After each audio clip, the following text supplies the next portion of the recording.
ঘোষণার ভিত্তিতে এই জুলাই সনদ প্রণয়ন করা হচ্ছে।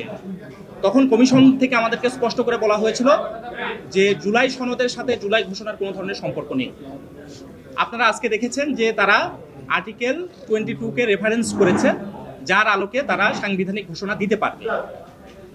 আমরা এখানে আপনার 25 নম্বর আর্টিকেলে আবার আপনারা যদি দেখেন, জুলাই ঘোষণাটাই যদি 25 নম্বর আর্টিকেলে দেখেন, তাহলে কিন্তু ওখানে আবার স্পষ্ট করে বলা হচ্ছে যে নির্বাচিত সংসদ যে সংস্কার, সংবিধানের মৌলিক সংস্কার নির্বাচিত সংসদ করবে।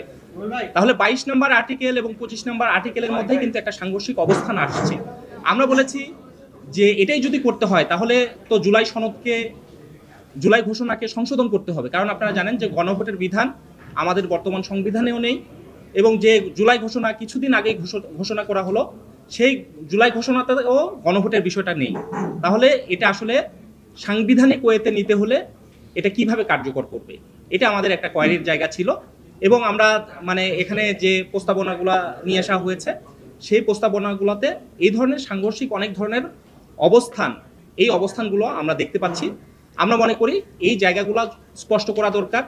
আমরা জুলাই সনদ বাস্তবায়িত হোক, এটা আমরা চাই, কিন্তু জুলাই সনদ বাস্তবায়িত করার ক্ষেত্রে এটাকে যাতে সুরক্ষা দেওয়ার জন্য ওই ধরনের ভিত্তি তৈরি করা হয় যেটা খুব অল্প দিনের মধ্যে চ্যালেঞ্জের মুখে পড়বে না।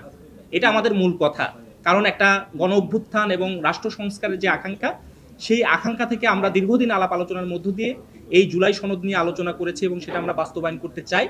কিন্তু এই ধরনের একটা অবস্থান যাতে সরকারের এখানে কমিশনের পক্ষ থেকে না হয়, যে প্রস্তাবনা খুব অল্প দিনের মধ্যেই একটা চ্যালেঞ্জের মুখে পড়তে পারে। আর আমরা এটাও জিজ্ঞাসা করেছি গণভোটে বিষয়গুলো কিভাবে আসলে যাবে। তাহলে এখানে নোট অফ ডিসেন্ট আছে অনেকগুলো রাজনৈতিক দলের, তাহলে সেগুলোর ব্যাপারে তো তাদের সমর্থিত দলগুলো সেটাকে সমর্থন দিবে না, তাহলে গণভোটের মধ্য দিয়ে সেটা কার্যকর করার সম্ভাবনা কতটুকু দাঁড়াবে, এই জিজ্ঞাসাগুলো আমাদের দিক থেকে ছিল। আমরা এই কথাগুলোই বলেছি। সবাইকে ধন্যবাদ।